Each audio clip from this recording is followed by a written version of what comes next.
Good morning, good morning, good morning. What's happening? What's happening? What's happening? How are y'all doing?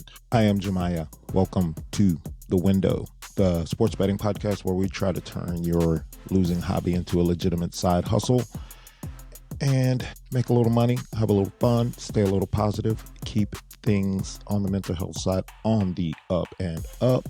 And I hope you are having a great Wednesday. It's June the 10th, about 8:30 in the morning, and I'm learning now that this is the way I'm going to have to do things. In the morning, I operate better. I'm such a weird schedule kind of guy. But man, listen, yesterday was awesome. All right. We went well, it looks like we went 8-2 in the WNBA.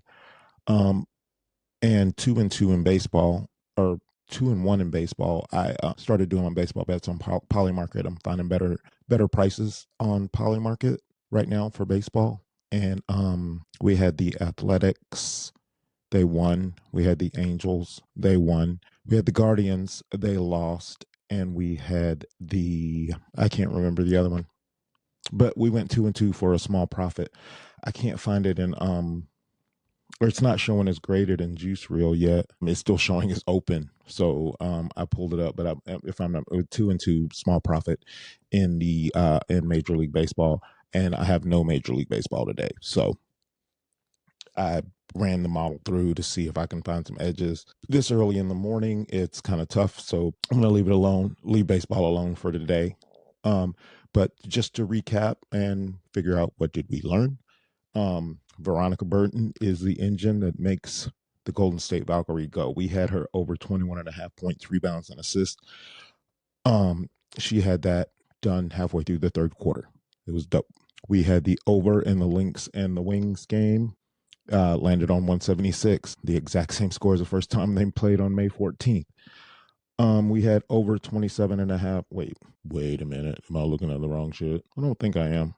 Let me make sure the date's right. There we go. I'm sorry. I'm not trying to hold you guys up. Yeah, no, we went 8-2. God damn, I'm tripping, cuz. Give me a minute. There we go. Back to it. Yeah, Veronica Burton over 21.5 points, rebounds, and assist. Minnesota Lynx, Dallas Wings over 172.5. Olivia Miles over 27.5 points, rebounds, and assist. She ended up with 31, 30, 37. She's a rookie. We put a bet in her beginning of the year, rookie of the year. That's all but a foregone conclusion, it looks like, unless she gets hurt. Fingers crossed that she doesn't. Stay healthy. Young Olivia. Well, and we had Courtney Williams over 16.5 points. She only scored 16, dogged by the hook. Paige Beckers under 3.5 rebounds. She got one. Lynx minus 4.5. They won by 24. Chicago Sky team total under 78.5. I added that in later. They only scored 75. If you're following along in the Pickett app or the Juice Reel app, you would have had that bet. So follow along, guys. For last minute DGen ads, usually those don't work out very well. And we had Camila Cardoso under 12.5 points. She scored 13. We had the Dream in the Sky under 164.5. Final score was 82-75. And we beat the market with the Dream. We had the Dream minus 6.5. They won by 7.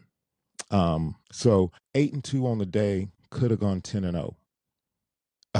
Two hooks. Courtney Williams over 16.5. She only got 16. And Camila Cardoso under 12.5. She scored 13. So it goes, I'm not mad. I'm not tripping. I'm not greedy. Like, I'm going to take a good day, keep it pushing, almost to a fault. Almost to a fault, because I'm not forcing any plays today, but I did force some props. I definitely forced some props tonight, but I see an edge, I see an angle, I see situationally where these can and are going to come through. But before we mess around with the W, I'm going to talk about the NBA first and what I'm going to do with that, because game 2 was just a unmitigated disaster for the To The Window Sports Betting podcast. An unmitigated disaster. It was awful. Just to recap, like I said, you got to keep it a buck here. Got to keep it 100. Tell you when we win. Tell you when we lose. Tell you when we're making bad bets, which we're going to do sometimes, because we've got that gamble in us, and you're watching this because you got that gamble in you. But Cats points and rebounds over 29.5. Buddy disappeared, man. He had 19. Wemby under 41.5. He showed why he is Wemby and an alien. Great performance by him. Cat over 1.5 made threes. No. Dylan Harper over 13.5 points. No. He scored 13. Landry Shamet over 8.5 points. No. He had 3. So it was terrible shooting night. I think it was too much of a distraction, too much going on with politicians in the house, celebrities on the sidelines. Man, I put pressure on them boys, man. Those boys played tight, and I watched that game. Those boys were tight on the New York side. San Antonio, they're playing with house money, man. They're kids. But all that being said, we still got a 10-1 bet on the Spurs to win the whole thing. Just a little hope is the worst thing for a sports bettor in the world. And that's what the Spurs have given us, is just a little hope on this 10-1 ticket to come home so I can talk some cash money shit to, God, I don't know who. It doesn't matter who. But I'm going to talk shit if I cash 10-1 ticket that I placed in February, because I can do that. But that being said, after the unmitigated disaster that was game 2, I'm not touching a side or a total. We've got 10-1 on the Spurs, so you know who we want to win game 4. You know who we would bet to win game 4 at plus money as well. But I just don't know. I think the Knicks come out with the rest of Jalen Brunson's hair on fire. I think they come out firing. And I wouldn't want, and I'm not gonna step in front of that. But what I am gonna do is we're gonna take 2 props. We're going to take Josh Hart over 9.5 points, and the reasoning behind this is this: Spurs game plan. Brunson, Cat, they are going to body them. They are getting physical with them, aggressively football play type physical with them. And kudos to them for doing it. Them boys ain't scared to do it. Like, I like it. It's a finals. That's how you got to play. And they're leaving Josh Hart wide ass open. Put it like this, and I get the philosophy. Look, if Josh Hart goes off and you lose because Josh Hart beats you, man, you tip your cap. But I think their defensive philosophy is they're just going to leave him open. They're going to leave him open to shoot, leave him open to score, which is normally not his thing. He's a rebounds and assist and a hustle guy, and he's a good player. But if the Spurs are going to stick to the script that worked for them in game 3, Josh Hart is going to have plenty of looks. Look, Landry Shamet had plenty of looks. He went 1 for 7. Like, nothing you can do about that. That's just Buddy couldn't shoot, man. Like, that's all there is to it. So Josh Hart over 9.5 points. He's going to have the looks. He should have the volume. He's going to get the minutes, clearly.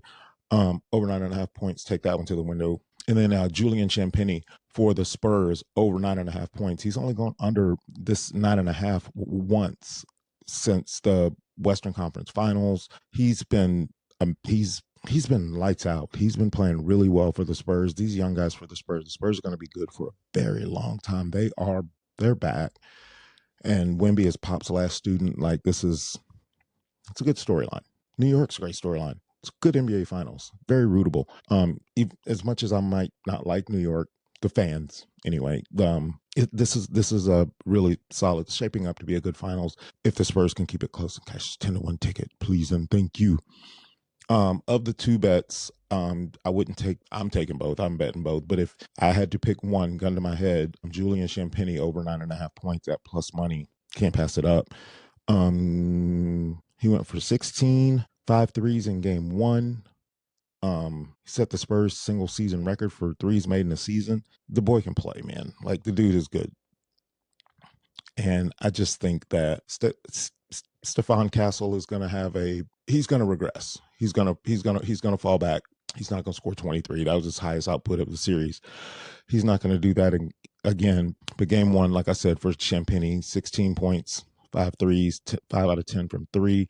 The clamp down in the second half, but when he comes out hot to start the game. They need his support. They need him. He's got to space the floor. They need him to space the floor and just catch and shoot threes off Wemby drives, off Fox's drives, off Castle's drives. He's going to get the shots. He's going to score. Julian Champagnie over 9.5. Let's take it to the window.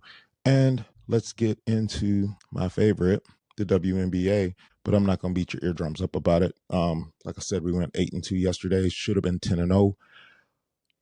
And it was a good day.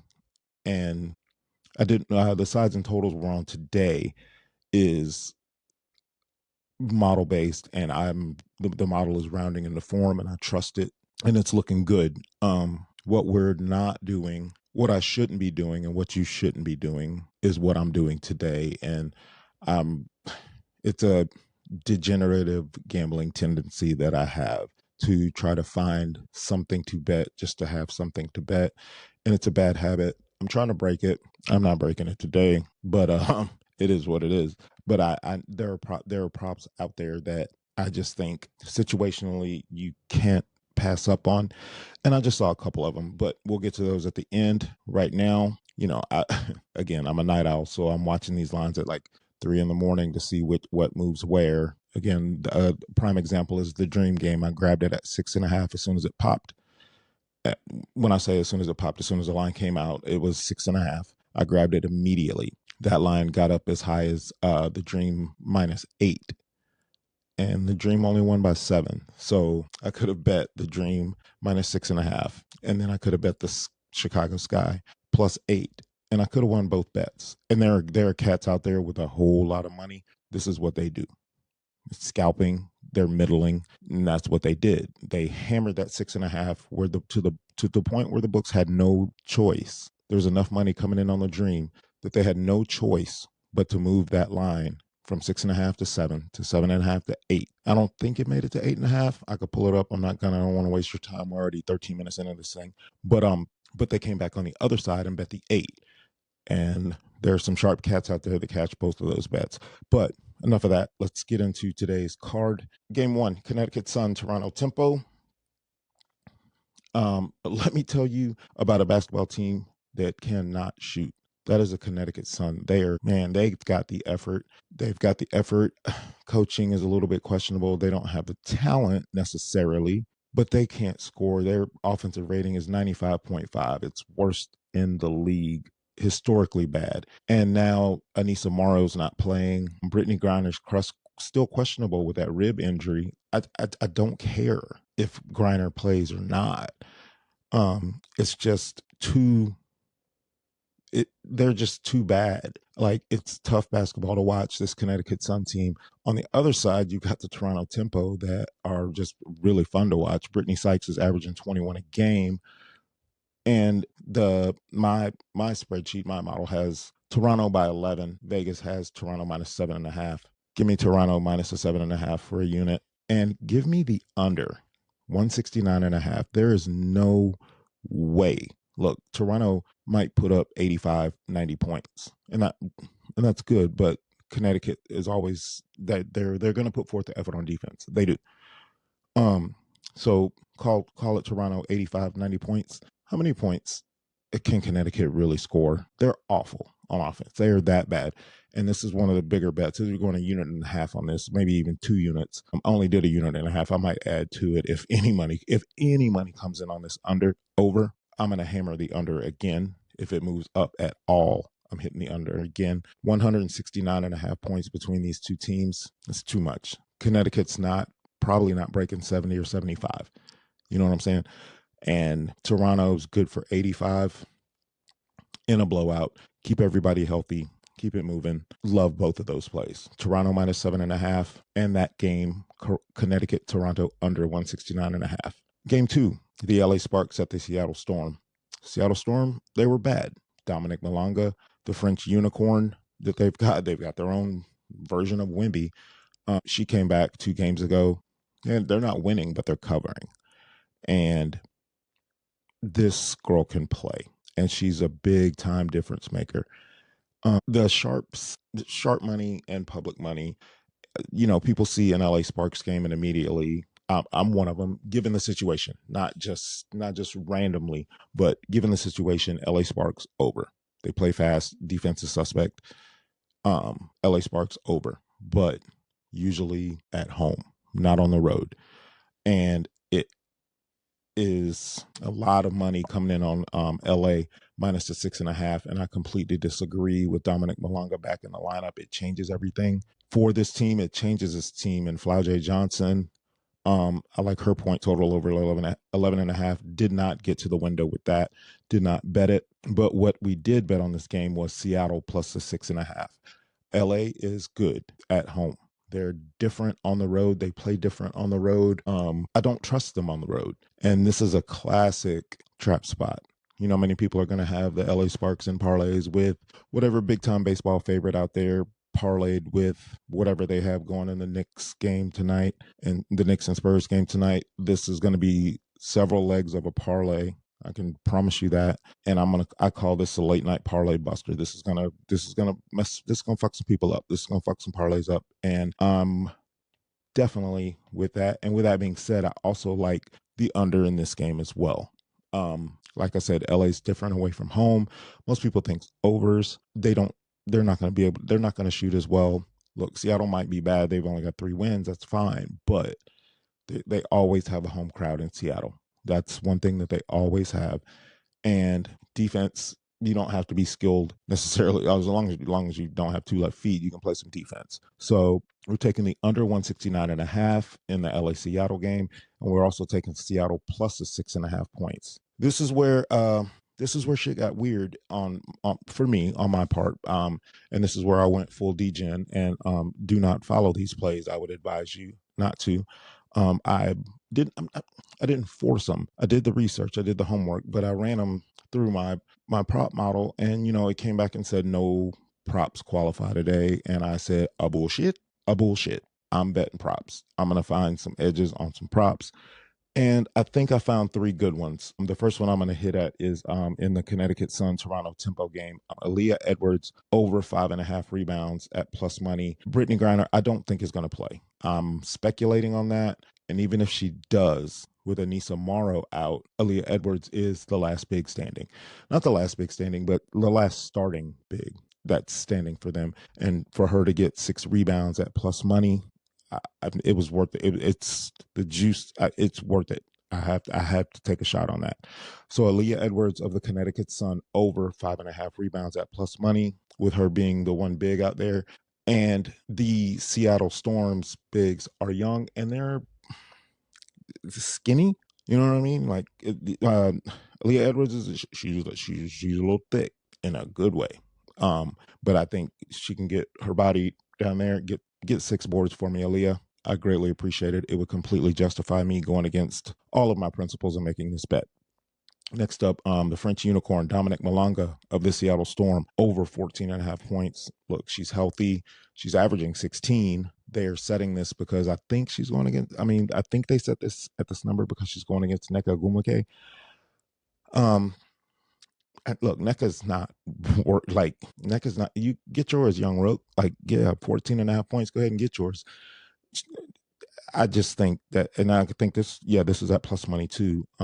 If Seattle covers a 6.5, and I think they will, the scoring is going to come from Dominic Malanga, Flau J. Johnson, Heidemann. I don't trust her. She is up and down and up and down.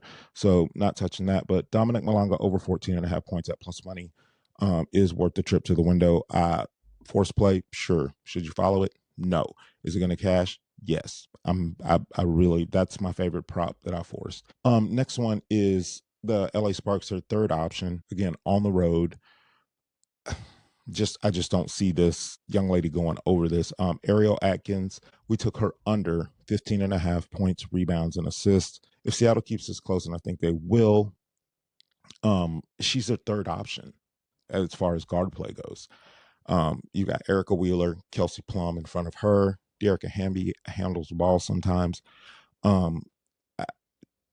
It's riding shotgun with the Seattle plus 6.5. It's riding shotgun with the under 169.5, or 168.5, 169.5, whatever it was. But Ariel Atkins under 15.5 points. So I'm going to run through the card one last time and get out of your hair. For the NBA, we are taking Josh Hart over 9.5 points, and we are taking Julian Champagnie of the San Antonio Spurs over 9.5 points. In the W, we are taking Toronto minus 7.5 for a unit.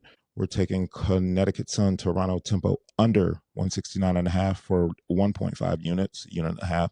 We're taking Seattle plus 6.5 for 1.5 units. We're taking the LA Sparks and Seattle Storm under 169.5 for a unit. Ariel Atkins under 15.5 points, rebounds, and assists for a half unit. Or I think I might go on a full unit, half unit. Check it out in the Pick Real, Juice Real app, whatever. Dominic Malonga over 14.5 points, and Aaliyah Edwards of the Connecticut Sun over 5.5 rebounds. Dominic Malonga plays for the Seattle Storm. Ariel Ekans for the Los Angeles Sparks. For those of you who don't know, everything's verified in Pickett. Nowhere to run, nowhere to hide. You can see when I win. You can see when I lose. Find the best price out there, guys. The book I use is no big, but find the best price. Line shop. It's very important. We'll get into that later on, especially once I start getting into football. But I'm going to get out your hair on this Wednesday, let you get back to it. You guys have a great day. Make it a great day. Be well. We'll see you next time on To the Window. This is Jemiah. Don't bet what you can't afford to lose. If a bet makes you sweat, you ain't doing it right. See you guys next time. Love.